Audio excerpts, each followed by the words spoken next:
trazer temas pertinentes, temas que são cobrados no Exame Nacional do Ensino Médio, temas que são cobrados também em diversas avaliações e vestibulares do nosso país. Hoje, a nossa candidata especial, a nossa convidada especial é a Adriana, que vai trazer um tema muito pertinente. Já falei que eu não conheço praticamente nada da área de biologia, então vou ser um espectador e estarei pronto para poder fazer algumas perguntas, tá? Você também que está nos assistindo, pode ficar à vontade, se tiver alguma dúvida, pode fazer as perguntas também, tá bom? Adriana, fique à vontade, sinta-se em casa. Vou me retirar, tá bom? Vou deixar você ir à vontade. Qualquer coisinha, só chamar. Tá bom. Ei, gatinhos, tudo bem? Então, eu sou a professora Adriana Amaral e eu sou bióloga, né? A gente vai bater um papinho sobre um assunto aí que é bem recorrente no Enem, que são as parasitoses. É claro que a gente não vai conseguir falar de todas, mas eu selecionei algumas aí que são bem bacanas para a gente discutir. Daí eu vou exibir os slides aqui para vocês, e aí depois os meninos podem deixar disponíveis aí para quem quiser, né? Só solicitar lá no chat direitinho, e eles vão vão disponibilizar para vocês aí o material para vocês acompanharem, tá bom? Então, deixa eu compartilhar aqui a minha tela, só um minutinho. Perfeito. Vamos lá, então. A gente vai falar um pouquinho sobre algumas doenças causadas por alguns parasitas, né? Então, vamos entender alguns conceitos aí antes da gente entrar propriamente aí nas parasitoses. O que acontece? Quando eu falo de doenças causadas por protozoários, eu preciso compreender quem são esses carinhas, né? Eu preciso saber quem são os protozoários para que eu compreenda verdadeiramente como que essa doença se comporta e como que eu posso evitar.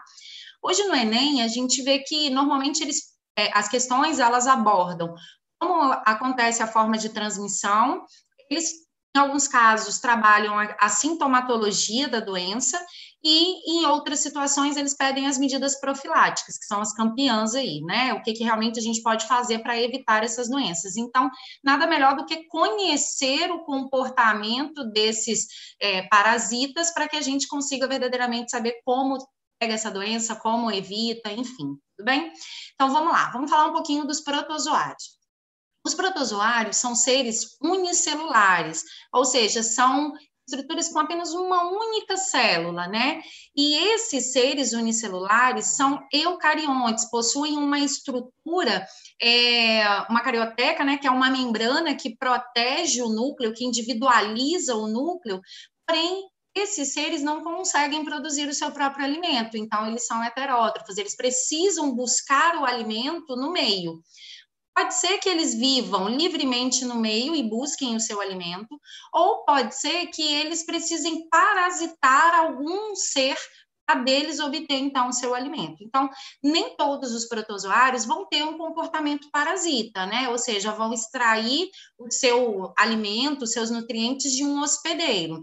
Mas hoje o que importa para a gente são esses protozoários que se comportam como parasitas, certo? Eles vivem nos mais diversos tipos de ambiente. Então, a gente tem protozoário que vai viver em água doce, em água salgada, nos ambientes úmidos. Então, a gente tem protozoário que vive nos mais diversos tipos de ambiente.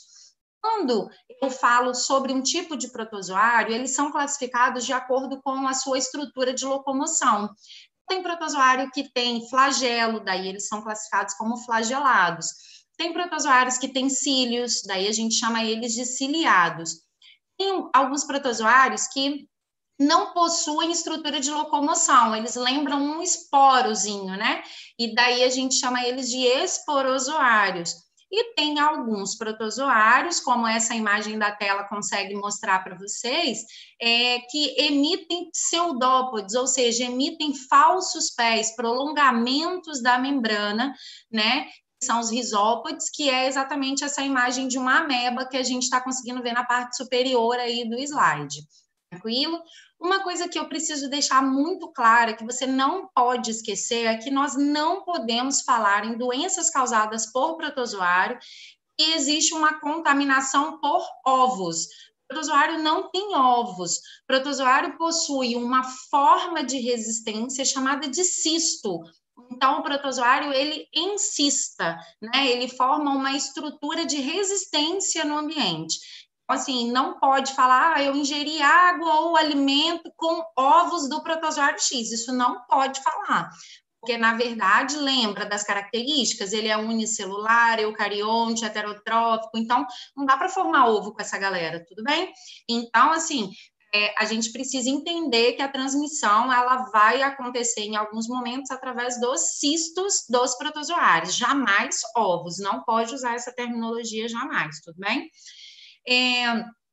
Tanto em doenças causadas por protozoários, como doenças causadas por vermes, enfim, parasitoses em geral, a gente classifica o ciclo dessa doença como um ciclo monoxênico, é aquele ciclo que começa e termina no mesmo hospedeiro, ou um ciclo heteroxênico, que é aquele ciclo que depende de mais de um hospedeiro para acontecer, certo?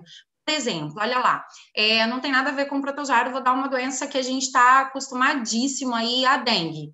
A dengue, a gente é contaminado com a dengue a partir da picada do mosquito, certo? Então, eu tenho um mosquito que vai armazenar um estágio de vida daquele vírus, e eu tenho o indivíduo humano, por exemplo, que vai armazenar um outro estágio de vida. Então, envolve mais de um hospedeiro, e isso é um ciclo heteroxênico. Agora, se existe uma doença onde ela inicia e conclui no mesmo hospedeiro, como acontece com a ascaridíase, por exemplo, que é aquele vermezinho chamado de lombriga, que é o Ascaris lumbricoides, então eu vou ser contaminada e todo o ciclo de vida vai acontecer dentro do mesmo indivíduo. Daí eu chamo esse ciclo de monoxênico. Isso é um conceito legal aí para a gente saber para o Enem, tudo bem? Então, vamos falar um pouquinho de algumas doenças, então. Vamos lá. Existe uma doença causada por protozoários chamada de amebíase. A amebíase, ela é provocada pela ameba, né, que é o nome popular, só que o agente etiológico da ameba é a entamoeba histolítica. Professora, para o Enem, eu preciso saber esses nomes, eu preciso saber escrever e tal. Normalmente, o Enem não pede agentes etiológicos e vetores, então isso não é o padrão de ser cobrado pelo Enem. Mas, muitas vezes, eles podem colocar isso no enunciado. Então, se você já sabe quem é o agente etiológico, ou seja, aquele ser que está provocando a doença, então você já mata a questão ali. Então, é legal que vocês saibam, tudo bem? Então, a entamoeba histolítica, que é a popular ameba, né? Nós adquirimos ela através da ingestão de água ou alimentos contaminados com cistos da entamoeba histolítica. Professora, mas peraí, como que esse cisto chegou no ambiente? Me conta aí como é que isso acontece. Vamos lá. Imagine que eu, a professora Adriana, estou contaminada com amebíase, tudo bem? Eu estou contaminada. E aí, eu liberei as minhas fezes no ambiente. Como assim, professora? Sei lá, pô, eu fui fazer uma trilha e aí lá no meio da trilha me deu vontade de evacuar e eu fui e evacuei lá na trilha mesmo. E aí, o que acontece? Eu estou contaminada com amebíase. Quando eu libero as minhas fezes no ambiente, essas fezes estão cheias do cisto da entamoeba histolítica. E aí, bate a chuva lá naquela trilha onde eu evacuei, e aí a chuva vai transportar aqueles cistos da entamoeba histolítica para córregos d'água, para locais onde a água é represada e utilizada para irrigação de frutas, de hortaliças. E aí, beleza, então a gente já, a partir de um indivíduo que estava contaminado, a gente contaminou o ambiente, beleza? Professora, existe alguma outra forma? Tipo, imagina que você não está na trilha, né? Sei lá, que nojento isso, pensar você na trilha, evacuando e tal, meio palha, quero pensar em outra coisa. Então, vamos pensar em outra coisa. Você mora numa cidade que é uma cidade muito pequena e nessa cidade a prefeitura ela ainda não ofereceu saneamento básico para todas as casas, ou para a região, né? Ou seja, as pessoas, quando elas evacuam lá dentro do seu banheiro, aquele esgoto do banheiro, ele vai ser canalizado e cair diretamente num córrego d'água, ou numa fossa, ou um esgoto a céu aberto. E aí, essas fezes cheias de cisto de entamoeba, de alguém que evacuou num local inapropriado ou que não tinha esse tratamento, acabou contaminando os córregos d'água, né? E aí, ao contaminar a água e o alimento, alguém que não tinha nada a ver com a história ingeriu a água ou o alimento contaminado com cistos. E aí, professora, se eu que não tinha nada, bebi a água e comi lá um alimento, sei lá, comi um alface, comi uma frutinha, não sei, fiz a ingestão de alguma coisa que estava contaminado com cistos. O que acontece comigo? Então, os cistos da entamoeba, eles vão atravessar todo o nosso sistema digestório, né? E vão chegar lá no nosso intestino, igual tá mostrando aí na imagenzinha para vocês. E aí, esses cistos, eles vão eclodir e liberar as amebazinhas que estavam lá dentro, guardadinha. Lembra que eu falei no iniciozinho da aula que os cistos são formas de resistência, ou seja, é uma maneira da gente manter aquele micro-organismo ali no ambiente, né? Então, o que aconteceu? Quando chegou lá no intestino da pessoa que ingeriu a água ou o alimento contaminado com os cistos da entamoeba, aqueles cistos eclodiram, né? Desincistou, ou seja, aquela membrana que estava protegendo o embriãozinho que estava ali dentro, ela foi solubilizada e aquelas amebas agora começaram a ocupar a região intestinal do indivíduo. Quando elas começam elas eclodem e elas começam a se alojar ali na região intestinal, o que elas fazem? Elas começam a provocar lesões nos vasos sanguíneos da região intestinal. E aí, o paciente vai começar a eliminar fezes com sangue. Então, é muito comum o paciente com amebíase ter diarreia, cólicas, né? Fica com aquela dorzinha de cólica e tal, e as fezes desse paciente pode apresentar sangue. Por quê? Porque a ameba, ela acaba promovendo lesões nos vasos sanguíneos do intestino do paciente. Então, ele vai começar a ter esse aspecto, né, de fezes sanguinolentas aí. Professora, mas e ele só vai ter as fezes com sangue? Não. Além de sangue, vai liberar muco juntamente com essas fezes, porque quando a gente, como mecanismo de proteção da própria parede intestinal, a gente secreta muco até para ajudar o bolo fecal a se deslocar, né? Porque vai deixando mais viscoso o bolo fecal. Então, é mais fácil. Se eu estou causando uma lesão ali nos vasos sanguíneos, a produção desse muco começa a aumentar, porque meio que estou machucando mais aquela região, certo? E aí essas fezes, elas acabam saindo com muco além do sangue.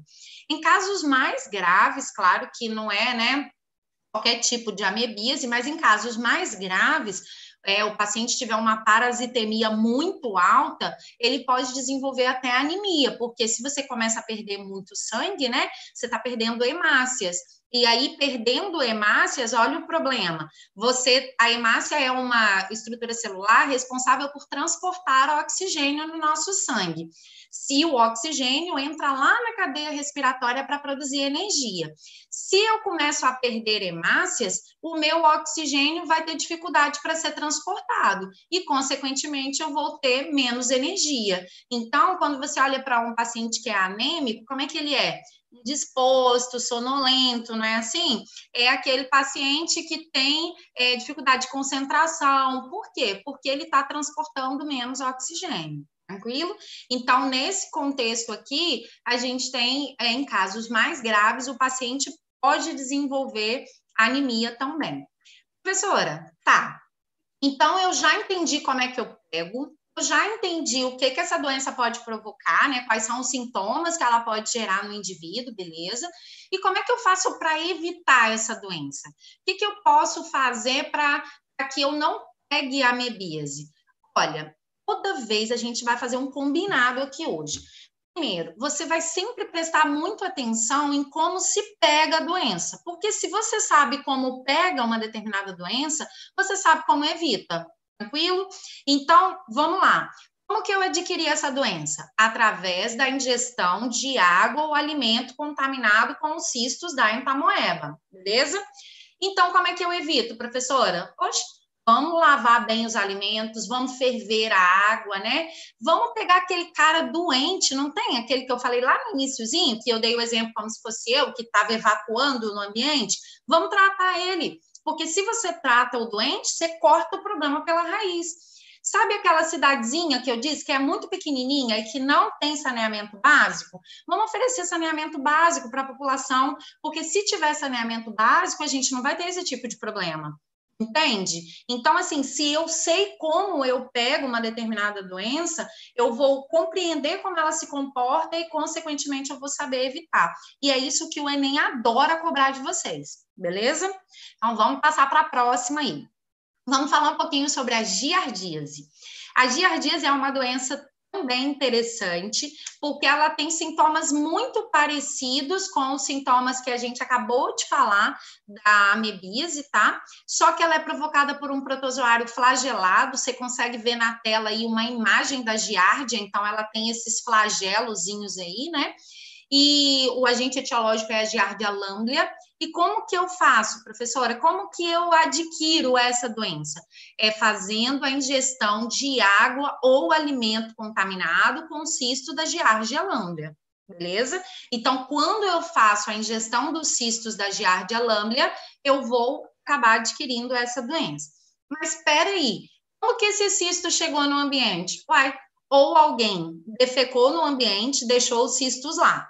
Ou alguém não tem saneamento básico em casa e as fezes daquela pessoa foi canalizada e caiu num córrego d'água, certo? Então, a forma de contaminar o ambiente não muda do que a gente acabou de conhecer, tranquilo? Beleza. Mas, professora, então eu sou saudável, mas bebi água ou comi um determinado alimento que continha um cisto da giardia. O que vai acontecer? Na hora que eu faço a ingestão desses cistos da giardia, esse cisto vai descendo, né, pelo meu sistema digestório, vai passar pela minha faringe, pelo meu esôfago, chegou no meu estômago. Nós sabemos que o nosso estômago ele é altamente ácido, né? O pH do nosso estômago varia de 2, 2,5, em alguns casos até 3, né? Nós sabemos que existe uma escala de pH que varia lá de 0 a 14, né? E o 7 seria o pontozinho do meio, que é o pH neutro. Um pH menor do que 7 é um pH ácido. Um pH superior a 7 é um pH alcalino. E o 7 seria o neutro, beleza? Quando a gente faz a ingestão de um determinado alimento, ele vai passar pela nossa faringe, pelo nosso esôfago, caiu no estômago. Aí lá o pH é muito ácido. Lembra que eu acabei de falar da escala de pH, né? Vai de 0 a 14. Nós estamos falando de um pH 2, beleza? 2, 2,5. Tranquilo? Então, um pH bem ácido, muito pertinho do zero. E aí, professora, o que tem esse pH 2? Lembra que eu disse que o cisto, ele é uma forma de resistência do protozoário? Existe uma membrana que recobre esse protozoáriozinho, protege ele. Quando a Giardia lamblia, o cisto dela, cai nesse pH 2, a gente começa a ter um desgaste dessa membrana de encistamento, dessa película que está protegendo essa giardia. E aí, logo na sequência, saiu do estômago, chega no intestino. Lá no nosso intestino, a gente recebe uma porrada de sucos ali, recebe suco entérico, suco pancreático, recebe bile, então recebe um montão de coisa ali. E o suco pancreático, que contém um montão de enzimas, tá? Ele vai ajudar a desencistar de uma vez esse protozoário. Ou seja, a gente vai tendo ações aí não só do pH, que a gente já tem essa primeira ação do pH do estômago, né, que é um pH ácido, e depois a gente chega no intestino, onde eu vou desencistar, né, esses protozoários aí. E aí, professor, o que vai acontecer? Esses protozoários, eles começam a se fixar na parede intestinal, porque dali eles vão absorver os seus nutrientes. Só que chega um momento em que tem muito protozoário agarradinho na parede do intestino. E aí você começa a ter dificuldade para absorver os nutrientes, porque os protozoários... Imagina que você tem aqui, ó, o intestino é um tubinho assim, deixa eu ver se acho que assim fica melhor.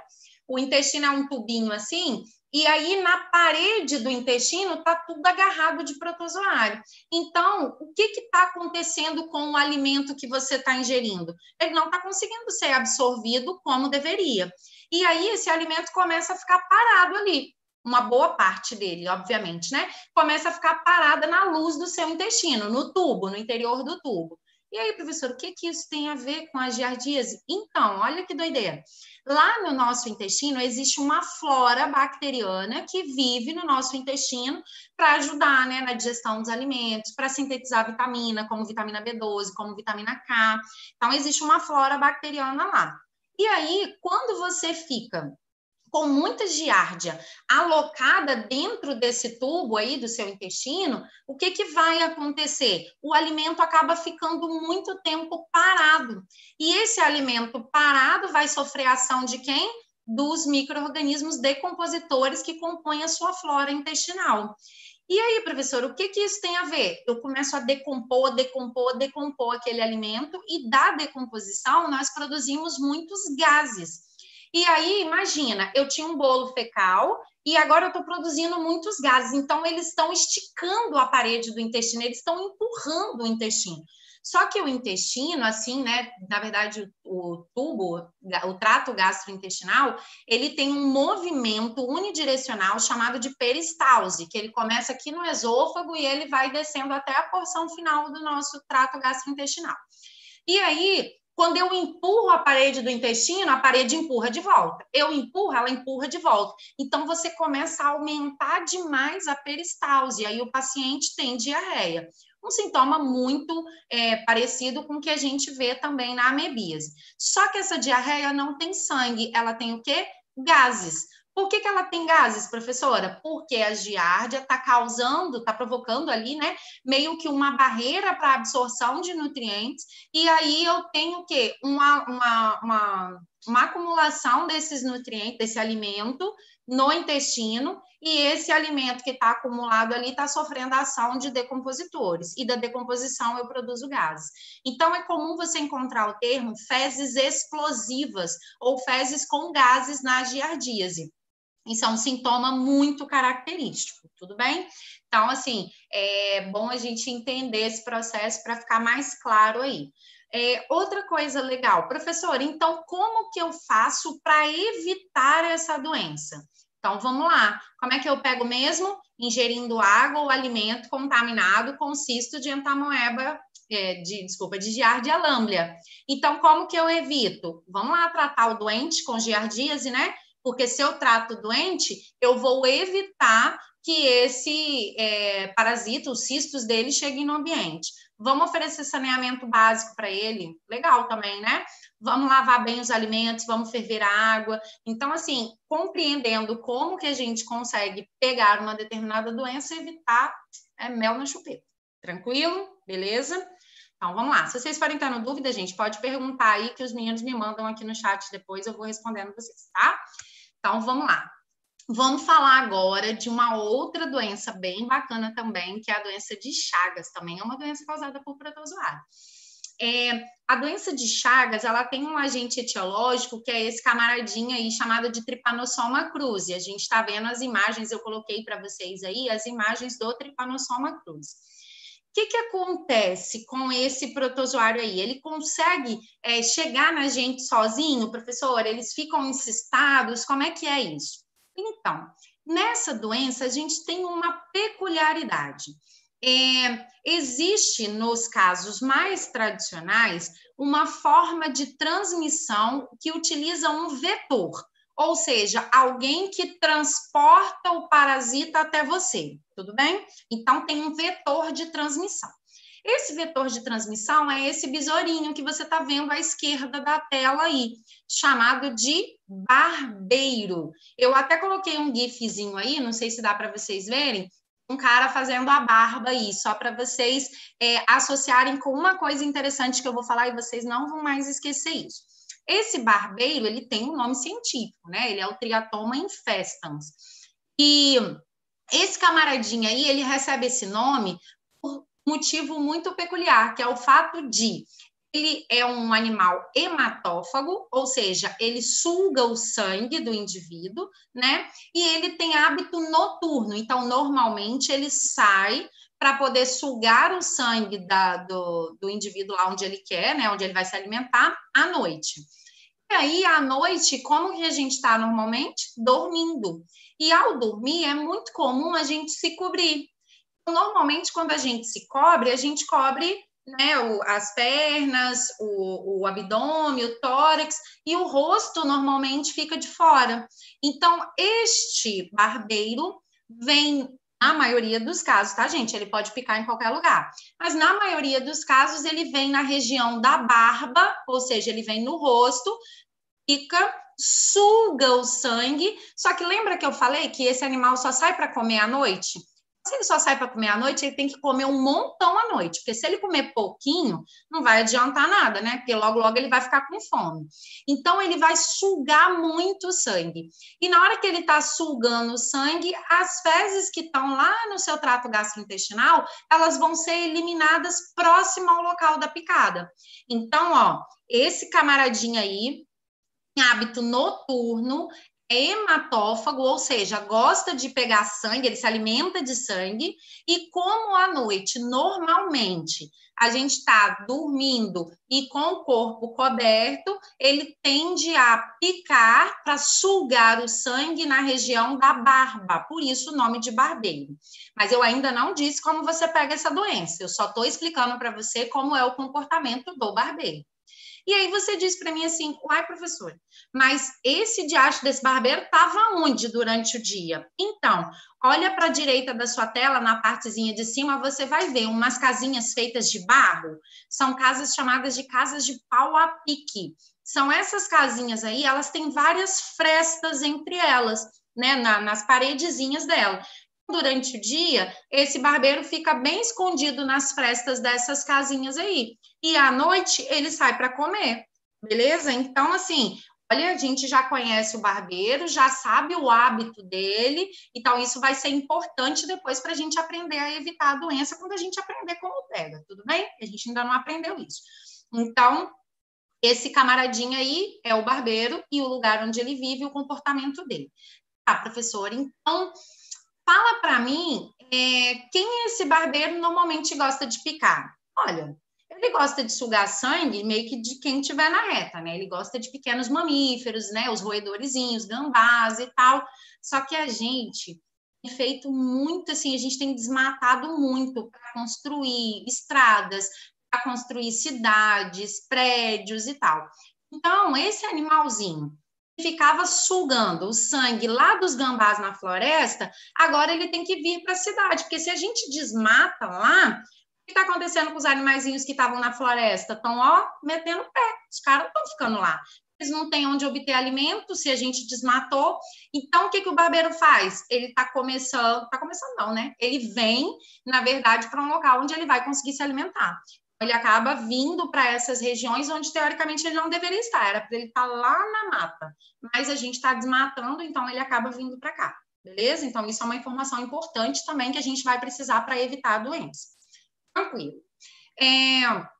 Professor, então você está mostrando aí, embaixo da casinha, você está mostrando duas imagens com o Trypanosoma cruzi. Só que na imagenzinha da esquerda, eu estou vendo que tem 3 formatos do Trypanosoma cruzi. Existe isso? Sim. Alguns parasitas, eles são multiformes ou poliformes, né? Ele possui mais de uma forma. O corpinho deles, corpinho não, né? Porque ele é célula. A célulazinha dele possui mais de um formato. Então, esses formatos vão receber nomes.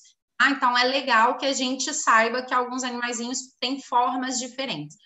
Professora, no Enem, eles pedem as formas e tal, igual a senhora vai falar aí, tripomastigota, epimastigota, amastigota, eles perguntam? Normalmente não, tá? Mas eu não vou deixar de falar, né? Não me custa nada, tranquilo? Então, essas são as formas de vida que a gente consegue visualizar aí abaixo, nessa imagenzinha logo abaixo da casinha aí. Aí você está vendo uma forma amastigota, que é uma forma circularzinha assim, ó, que é uma forma que esse parasita utiliza para entrar, ficar dentro, na verdade não para entrar, mas para ficar dentro da célula. A forma amastigota é uma forma parasita intracelular desse camarada aí. E nós temos outras duas formas que você está visualizando aí, que são formas flageladas. Uma chamada de epimastigota, que está na parte de cima da imagem, que é a forma que nós encontramos dentro do barbeiro. E a outra forma é a forma tripomastigota, que é a que a gente vai encontrar já nas fezes do barbeiro, ou seja, saindo do corpinho do barbeiro. Tá? Um detalhe importante aí, até para aluno que vai fazer faculdades particulares e tal, é que a forma epimastigota, ela é exclusiva do barbeiro. Só o barbeiro tem. Você não vai encontrar a forma epimastigota na espécie humana, ou num gambá, ou em algum outro animal.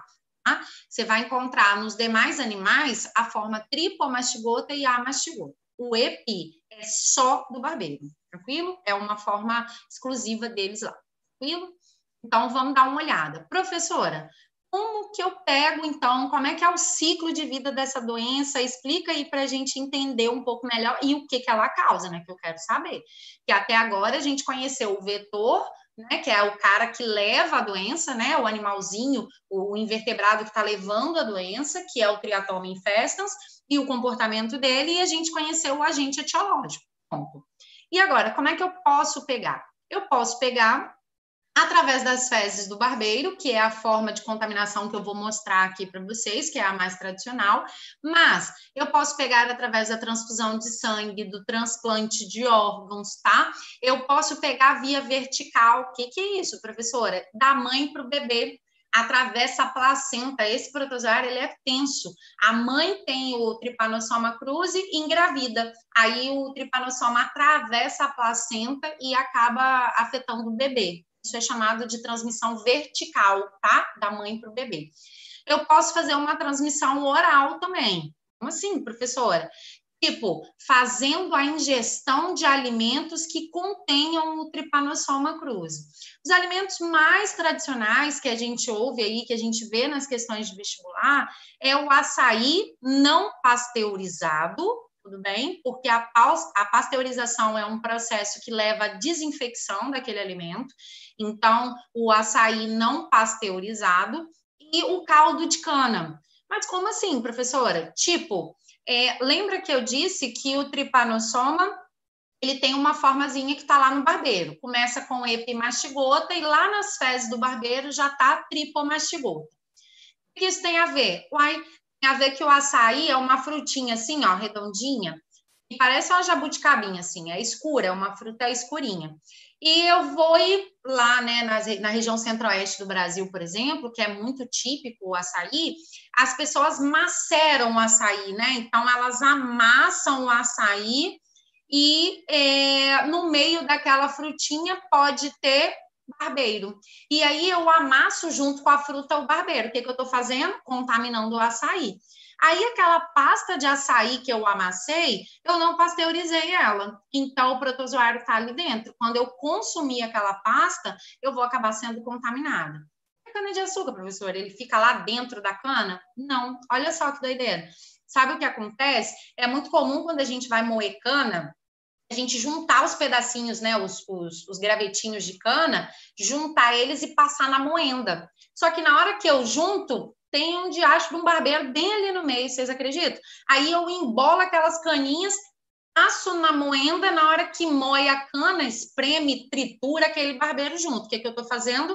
Contaminando o caldo de cana também. Beleza? Então, essa transmissão oral é normalmente quando a gente contamina os alimentos, né? Principalmente o açaí não pasteurizado e a cana e o caldo de cana. Tranquilo? Beleza.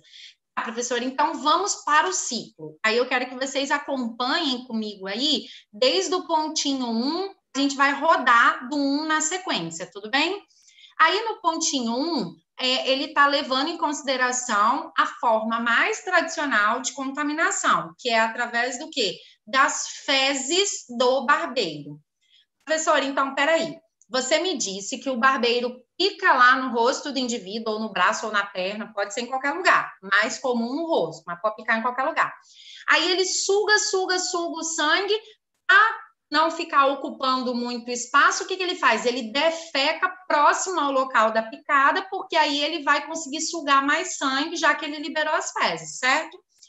Certo. E você disse que lá nas fezes dele tem uma forma de vida chamada de tripomastigota, verdade? Verdade.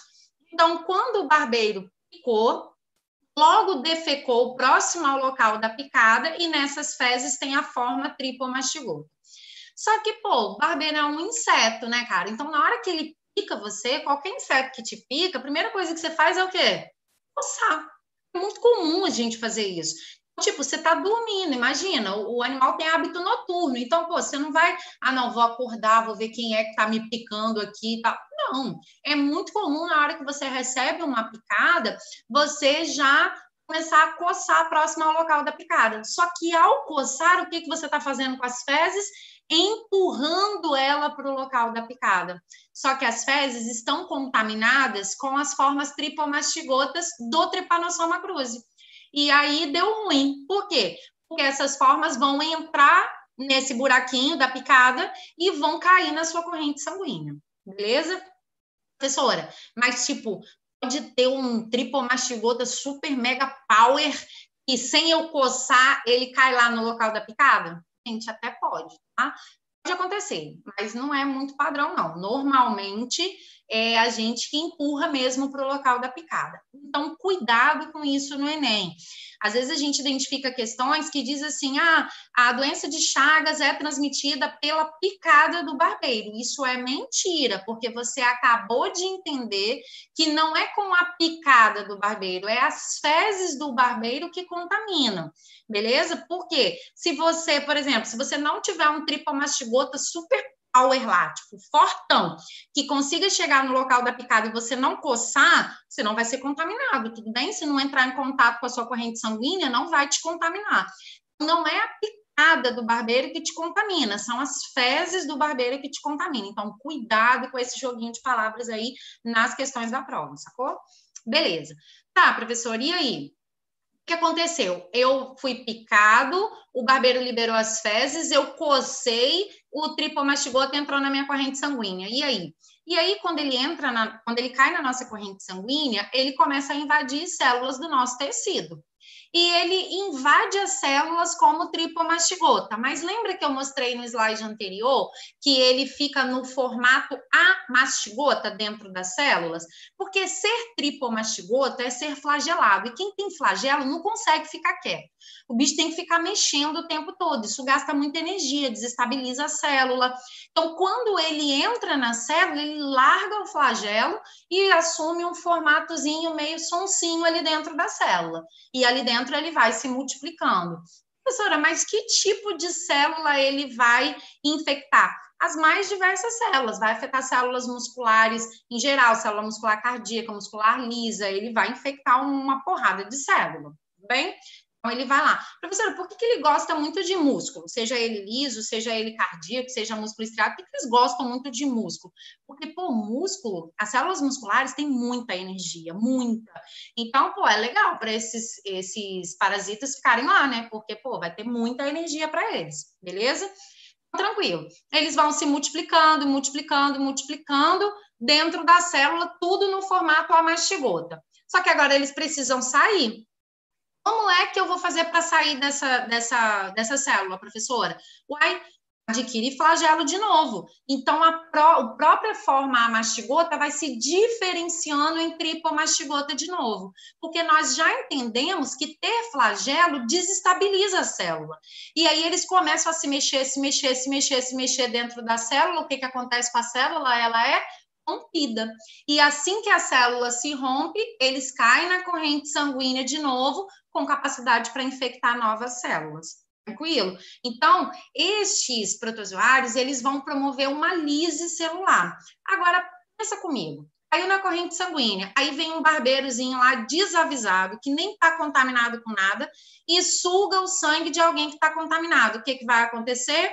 ele vai assumir dentro do barbeiro uma forma epimastigota, vai sair nas fezes do barbeiro triple e ele vai acabar contaminando outras pessoas, tudo bem? E aí o ciclo vai sendo mantido, vai circulando aí, né? Vai mantendo esse ciclo de transmissão. Professora, mas uma dúvida. Quando esses camaradas, eles invadem as células, eles viram a mastigota, eles vão se multiplicando, beleza. Aí eles assumem, eles se diferenciam e ganham flagelo, ou seja, eles voltam a ser tripomastigota para sair da célula, porque eles vão se mexer muito para desestabilizar essa célula, beleza. E aí eles causam lise celular, beleza. E aí, o que acontece? Quando você lesiona a célula, por exemplo, da estrutura muscular cardíaca, você, ao lesionar essas células, você tem que começar um processo de cicatrização ali. Ou seja, você tem que cicatrizar aquele local, você tem que fazer uma fibrose naquele local, porque aquela célula ela foi comprometida. Agora, imagina milhares de Trypanosoma cruzi fazendo isso na nossa musculatura cardíaca. Você vai tendo tantas áreas de fibrose dentro daquela musculatura cardíaca que o coração, cada vez mais, ele vai tentando trabalhar para compensar aquelas áreas que não são funcionais. E aí a gente vai tendo alguns sintomas mais a longo prazo. Isso acontece só no coração, professora? Não, isso pode acontecer no coração, no esôfago, no baço, no intestino. Isso pode acontecer em vários órgãos. Depende de onde você está tendo esse parasita invadindo essas células e provocando lise delas. Tranquilo? Então, beleza. Então, me mostra aí, professora, desde aquela fasezinha aguda, que é logo que eu sou picado, até a fase crônica, quais são os sintomas? Porque até agora eu entendi como é que eu pego, eu já conheci o Trypanosoma e já conheci o Triatoma infestus. Quais são os sintomas, então, que eu posso manifestar? Vamos lá. Nessa imagem aí, vocês conseguem ver, por exemplo, dois sinais característicos que são da fase aguda da doença. Um é chamado de sinal de Romanha, que é exatamente esse edema palpebral. A gente consegue visualizar esse edema palpebral. E o outro é chamado de chagoma cutâneo, ou também conhecido como chagoma de inoculação. É como se do lado esquerdo da tela, na parte de baixo, tem uma imagem aí, parece um buraquinho assim, fica tipo um hematoma, como um bichinho picou mesmo. Foi exatamente ali que ele fez a introdução do Trypanosoma. Tranquilo? Então, sinais clássicos que aparecem nos indivíduos na fase aguda é o sinal de Romanha e o chagoma cutâneo, que é esse chagoma de inoculação, que é como se fosse um furúnculozinho ali que aparece no local da picada. Professora, mas todo mundo apresenta isso? Não, não necessariamente, entendeu? Algumas pessoas não vão externar isso, mas pode aparecer isso sim. Mas o que o paciente pode apresentar? Ele pode apresentar uma febrezinha baixa, ele pode apresentar desconforto, ele pode apresentar até ínguas, que são aqueles edemazinhos que a gente tem, né, que pode dar aqui na região da garganta, que pode dar nas axilas, pode dar na virilha, né? Então, o paciente, ele pode apresentar isso na fase aguda, ou seja, logo depois de entrar em contato com o parasita. E a longo prazo, professora, o que pode acontecer com esse paciente? Aí vai depender do órgão que foi mais comprometido ou dos órgãos que foram mais comprometidos. Como assim? Imagina que esse protozoário invadiu as células do nosso baço, tá? É um órgãozinho que a gente tem que ajuda no processo que a gente chama de hemocaterese, que é a destruição das hemácias velhas, né? Sem contar que é um órgão linfóide, então participa aí do amadurecimento e da produção de linfócitos, enfim, é um órgão legal que a gente tem aí. E aí, esses parasitas começam a invadir o baço e destruir as células do baço. Nós já entendemos que quando o parasita começa a destruir células, aquele órgão começa a ter várias áreas de fibrose. Então, é como se fossem várias cicatrizes que o órgão vai tendo. Como ele vai tendo várias cicatrizes, o que acontece com esse paciente? Ele vai começar a ter esse órgão trabalhando mais para compensar aquelas áreas que não estão funcionando. Então, você começa a ter as megalias dos órgãos. No caso do baço, você vai ter a esplenomegalia, que é o aumento do baço. Se fosse no coração, é a cardiomegalia. Se for lá no esôfago, né, o megaesôfago, ou se for no intestino, é o megacólon. Então, eu começo a ter um aumento desses órgãos e, consequentemente, né, gente, uma perda da funcionalidade deles, tranquilo? Só que são sintomas que aparecem na fase crônica da doença, que levam anos para aparecer, décadas para aparecer. Não é uma parada assim, peguei e tô com a doença X. Normalmente, não é uma coisa que aparece de imediato. Leva um pouquinho mais de tempo, assim, né? A fase crônica, ela vai começar a externar com anos os sintomas e aí, com o passar do tempo, a gente vai, né, pode diagnosticar ou não esse paciente. Tranquilo? E a profilaxia, então, prof, como é que eu evito? O que eu faço para evitar? Uai, vamos pensar. Como é que eu pegava mesmo? Eu pegava através das fezes do barbeiro. Então, como é que eu faço, professora? Vamos combater esse barbeiro aí, uai. Vamos usar inseticidas, vamos colocar telas em janela, vamos pegar aquelas casinhas de pau a pique, não tem? E começar a construir casa de alvenaria, ao invés de casas de pau a pique, porque se a gente constrói casas de alvenaria, não fica... Alvenaria é lajota, né? Casinha de lajota. Rebocadinha e tal. Se eu construir casinhas assim, eu não vou ter problema. Por que eu não vou ter problema? Porque o barbeiro não vai ter onde ficar alojado durante o dia para sugar o sangue à noite, beleza? Mas o que, professora? Uai, vamos evitar o desmatamento, né? Isso, inclusive, foi uma das questões do Enem. Porque quando eu desmato, o que eu faço com os animais silvestres que ficam lá, que o barbeiro sugava o sangue deles? Os animais, metem o pé.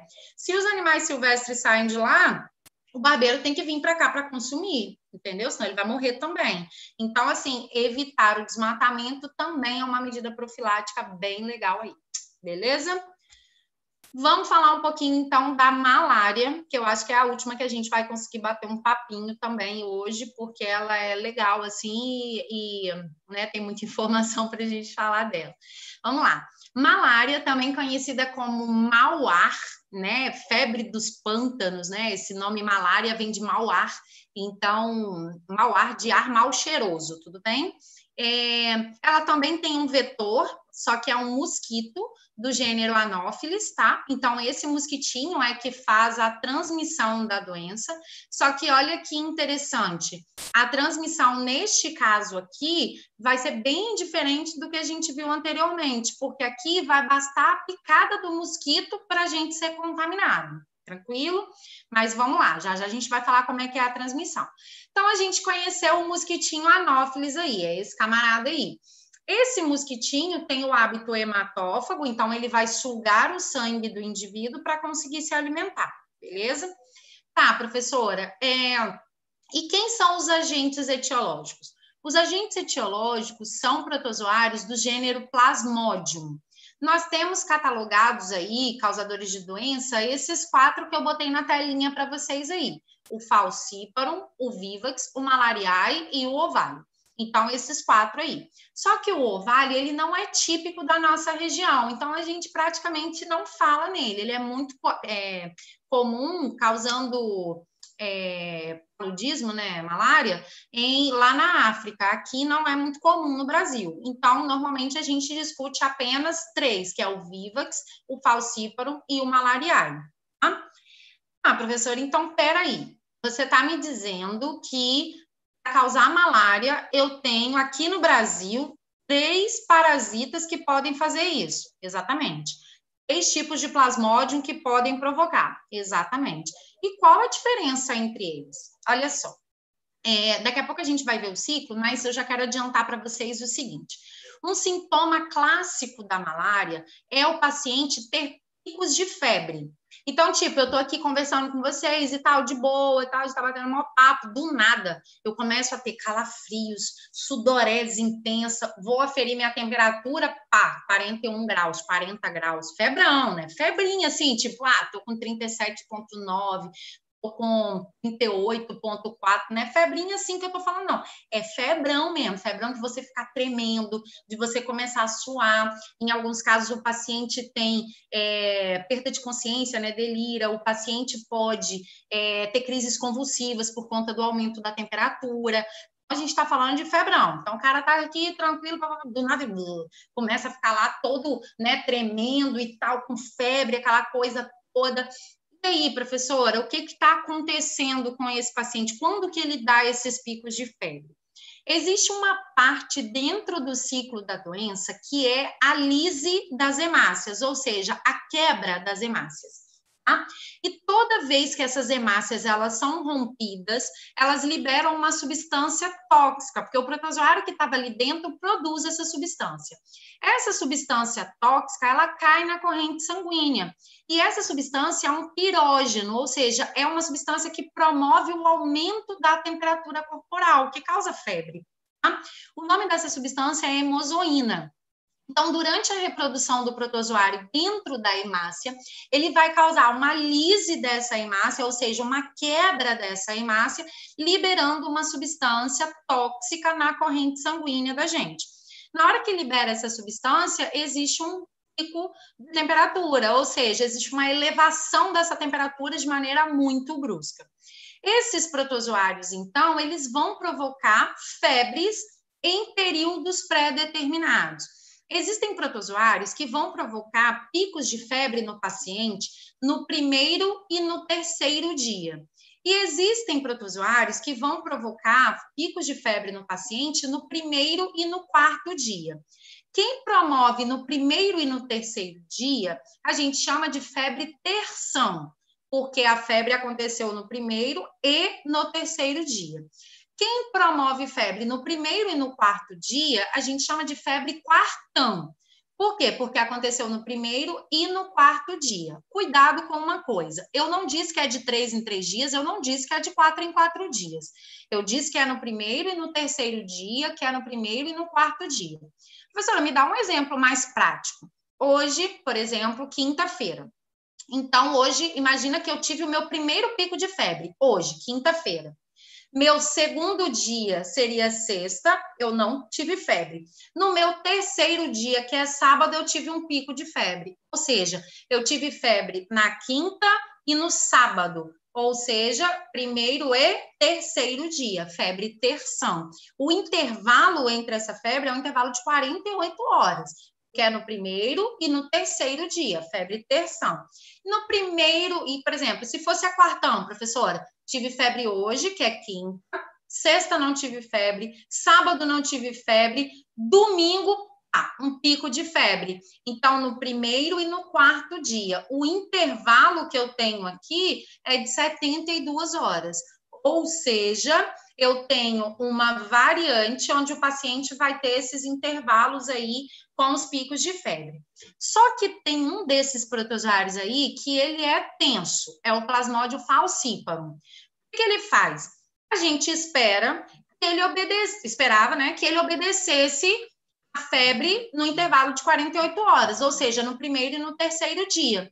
Só que ele não faz isso, gente. Olha o que ele faz. Ele mantém a febre no primeiro e no terceiro, só que ele reduz o intervalo da febre. Ao invés dele provocar febre a cada 48 horas, ele promove a cada 36 horas. Aí você fala, ai, professora, como assim? Tipo, ó, eu tive febre hoje às 19 horas, 7 horas da noite. Tranquilo? Aí amanhã não terei febre. No sábado, ao invés de eu ter febre 7 horas da noite, eu vou ter febre 7 horas da manhã. Então, ele adianta demais a febre, sacou?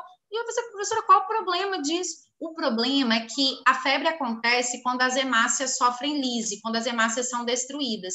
Se eu começo a destruir as hemácias, eu preciso repor essas hemácias destruídas. Só que elas levam, em média, 72 horas para serem produzidas. Se eu começo a destruir hemácia com 36 horas, eu vou debilitar demais esse paciente. porque nós já vimos que as hemácias são responsáveis pelo transporte de oxigênio. E aí ela vai ajudar na geração de energia, né? Porque o oxigênio que produz energia na cadeia respiratória. Então, olha que doideira. Se o indivíduo começa a ter uma febre causada pelo protozoário Plasmodium falciparum, o que ele está fazendo? Ele está levando a picos de febre num intervalo inferior a 48 horas. Ele obedece o primeiro e o terceiro dia, mas só que ele não faz de 48 em 48, então o dano para o paciente é muito maior. Então, a gravidade da malária causada pelo Plasmodium falciparum acaba sendo maior. Tipo, para você lembrar quem é quem, só lembra que ele é o falci, sacou? Tipo, falciane, sabe? Aquela sua amiga que fala que vai fazer uma parada e faz outra. Então, é isso aí.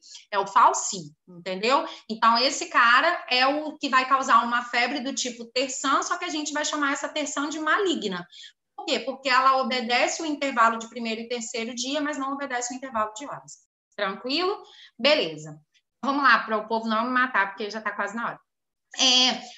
Esse protozoário também é um protozoário multiforme, tudo bem? Assim como a gente viu lá no Trypanosoma cruzi, aqui nós também temos várias formas dele. Ele tem uma formazinha chamada de esporozoito, uma forma trofozoito, merozoito, esquizonte, então existem várias formas. De novo, professor, eu preciso ficar decorando tudo isso para o Enem, estou desesperado já, nossa, estou assim, não sei o que fazer. Não precisa. Eu estou te apresentando porque eu quero que você tenha um conteúdo mais completo possível. Mas não garra nisso aqui, não. Preciso que você saiba que isso existe, sacou? Mas eu não quero que você se preocupe com isso. Vamos lá na sequência, então. Como é que seria o ciclo dessa doença? Eu coloquei um ciclo aqui, resumidinho, vou explicar como é que acontece para a gente discutir as medidas profiláticas. E depois eu vou mostrar um ciclo com um pouquinho mais de detalhe para vocês. Tranquilo? Então, vamos lá. O que acontece? O parasita da malária, que a gente já conheceu quem é, que são os plasmódiums, tá? Plasmodium vivax, malariae, falciparum, então aquela galera lá. Eles vão... vai ter um mosquito, que é o mosquito do gênero Anopheles, que é o vetor de transmissão desse plasmódio. Então, alguém estava doente. Um mosquitinho saudável, feliz e contente, foi lá, sugou o sangue de alguém que estava doente. Então, ele adquiriu o plasmódium ali ao sugar o sangue. Só que quando ele suga o sangue de alguém, ele vai picar uma outra pessoa para sugar mais sangue. E ao picar essa segunda pessoa, o mosquitinho contaminado faz o quê? Ele introduz já na picada esse protozoário. Então, ele vai introduzir o parasita diretamente através da picada. Quando ele introduz o parasita, esse parasita cai na nossa corrente sanguínea. E aí, professora, ele circula no sangue e vai lá para o nosso fígado. Lá no fígado, ele tem um estágio de vida lá, que eu vou mostrar na próxima imagem para vocês com mais detalhes. E aí, professora, ele vai se desenvolver ali dentro? Ele vai se diferenciar ali dentro, ele vai se reproduzir nos hepatócitos, que são as células do fígado, né? E vai causar o quê? Lise dos hepatócitos, porque lembra que a gente vai parasitar uma célula e aí quando ele for sair, ele vai lesionar essa célula, então ela vai ser destruída. Assim que esse parasita sai das células hepáticas, ele cai na corrente sanguínea, de novo. E aí, ele acha um montão de células sanguíneas chamadas de hemácias, que são células que estão carregando um montão de oxigênio. E aí, o que esses camaradas fazem? Invadem as hemácias. E aí, dentro das hemácias, eles vão se reproduzir novamente. E aí, eles fazem o quê, professora? A lise das hemácias. E ao promover lise das hemácias, o que libera? Aquela substância tóxica chamada de hemozoína, que é um pirógeno e provoca o aumento da temperatura desse paciente, certo? E aí, professora, caiu no sangue, o mosquitinho veio de bobeira, fez o quê? Picou alguém contaminado e o ciclo reinicia. Então, o que eu quero que vocês entendam aqui nessa parte resumida do ciclo? Nós teremos o mosquito, que é o hospedeiro invertebrado, e nós temos o homem, que é o hospedeiro vertebrado. Dentro do mosquito vai acontecer a reprodução sexuada desse parasita. E dentro da gente, a reprodução que vai acontecer é assexuada. Então, nesse caso, esses carinhas aí, eles vão ter o hospedeiro intermediário, vai ser a gente, porque em nós, o tipo de reprodução que está acontecendo é a reprodução assexuada do parasita. E o mosquito vai ser o hospedeiro definitivo, então cuidado com isso também. Na malária, nós humanos somos hospedeiros intermediários. Por quê? Porque o ciclo de vida que se completa na gente é de reprodução assexuada. E os mosquitos anófilos, professora, eles vão ser os hospedeiros definitivos. Então, isso é um detalhe legal, porque às vezes a gente está tão acostumado a ser hospedeiro definitivo das doenças, né, que a gente não leva muito em consideração. Mas na malária existe uma inversão, porque é no mosquito que a reprodução sexuada vai acontecer e é na gente que a reprodução assexuada vai acontecer. Professora, antes de você mostrar aquele ciclo mais complexo, como é que eu faço para evitar, então, essa doença? Eu já entendi que, como sintoma, o paciente vai ter dor no corpo, febre, calafrios, né? Temores, ele pode ter crises convulsivas, ele pode ter perda de consciência. É tudo dessa febre autona aí. Isso eu entendi. Mas ele pode ter algum problema hepático, professora? Pode, né? Você está lesionando um montão de células do fígado, esse paciente pode ter uma hepatomegalia, por exemplo, né? Então, assim, ele pode ter uma disfunção hepática, ele pode sim. Então, de sintoma eu entendi. Como é que eu evito, então? Vamos combater esse mosquito, ai. Como é que eu combato? Usa repelente, bota a tela em janela, usa inseticida, são formas que a gente tem de combater o mosquito, evitando que a proliferação da malária aconteça, tá? É legal também fazer o tratamento do doente? É sim, porque não é todo mosquito anófilis que está infectado, não. Ele, para ser infectado, ele precisa ter picado alguém, sacou? Então, isso é uma coisa legal também para a gente discutir. Professor, então fecha esse bate-papo aí, mostrando só alguns detalhes aí do ciclo, para a gente entender melhor. Eu quero que vocês olhem agora o mosquitinho picando ali o ombro do paciente. Então, ele está picando o ombro do paciente. Acompanhe as setinhas comigo, tá? O mosquito está picando o ombro do paciente e na própria saliva dele, ele está liberando esporozoitos, tudo bem? Esses esporozoitos, que é uma forma de vida inoculada pelo mosquito, ela vai entrar aonde, professora? Lá nos hepatócitos. Então, lá no fígado do paciente, esses esporozoitos começam a entrar nas células do fígado. Dentro dessas células do fígado, eles vão se reproduzindo, eles vão se diferenciando. E aí eu começo a ficar com esse hepatócito muito cheio de célula lá dentro. E aí, professor, o que acontece? Aí você vai lisar o hepatócito, tranquilo? Só que quando você promove a lise do hepatócito, as formas de vida que saem são formas chamadas de merozoítos. Então, quando o mosquito introduz, ele introduz os esporozoítos. Quando esses esporozoítos se diferenciam dentro dos hepatócitos, a gente vai ter, então, a liberação dos merozoítos. E esses merozoítos fazem o quê? Eles vão invadir as hemácias. E aí, dentro das hemácias, eles vão também se reproduzir de maneira assexuada, vão sofrer diferenciações lá dentro e vão promover a lise das hemácias. Quando eles promovem lise das hemácias, libera a hemozoína, que é a substância que provoca picos de febre, que eu já falei para vocês, libera novos merozoítos que vão reinfectar novas hemácias ali, e liberam células chamadas de gametócitos. Esses gametócitos ficam na nossa corrente sanguínea. E aí, o mosquitinho, que não tem nada a ver com a história, que está saudável, pica a gente, suga o nosso sangue com o gametócito. E eu tenho um gametócito feminino e gametócito masculino.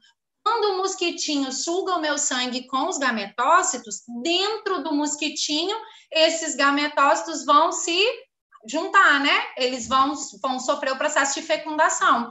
E ao fecundar, então, eu tenho a reprodução sexuada dentro do mosquitinho, beleza? Então, só voltando aqui rapidinho. Então, olha lá, acompanha o ciclo de novo. Você tem um mosquitinho, ele está contaminado nesse caso, tá? Aí ele picou o indivíduo saudável.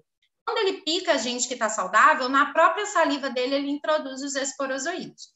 Ao introduzir os esporozoítos, que é uma das formas do plasmódio, todos eles têm essa forma, tá? Aí ele introduz o esporozoíto, ele vai para o fígado.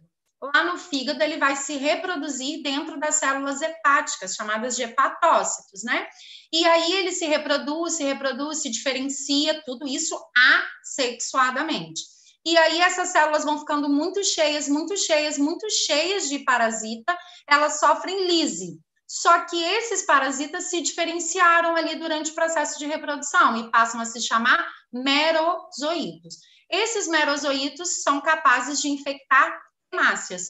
As hemácias agora vão ser infectadas e dentro delas vai sofrer um processo de diferenciação também, onde quando elas sofrerem lise, eu vou liberar a hemozoína, que é aquela substância pirógena, né, que causa febre, vai liberar outros merozoítos e vão liberar gametócitos, que são gametas, né, vamos considerar assim, feminino e masculino, que caem na corrente sanguínea. Que na gente eles não têm condições de se juntar, mas dentro do aparelho digestório do mosquito, eles conseguem passar pelo processo de fecundação. Aí o ciclo reinicia. Tranquilo? Tudo bem, gente? Então, eu acho que era isso que a gente tinha, assim, de papo. Deixa eu ver se tinha alguma pergunta. Não teve. Ninguém teve nenhuma dúvida. Legal, acho bom. E aí, se alguém quiser me perguntar alguma coisa, pode mandar aí. Eu estou super disponível aqui. Eu espero que vocês tenham gostado, né? Eu pedi o pessoal da escola para disponibilizar para vocês o material, né? Tinha até alguns slides de outras duas doenças que eu deixei lá para vocês. Eu imaginei que não fosse dar tempo mesmo, porque eu falo muito, eu sei. Mas aí eu deixei lá. E se vocês tiverem alguma dúvida, lá também tem os meus contatos e qualquer coisa, estou aí à disposição. Tá bom? Tamo junto aí, brigadão. Tá, pessoal? Valeu aí, obrigado por ter me acompanhado aí esse tempinho. Tchau, tchau.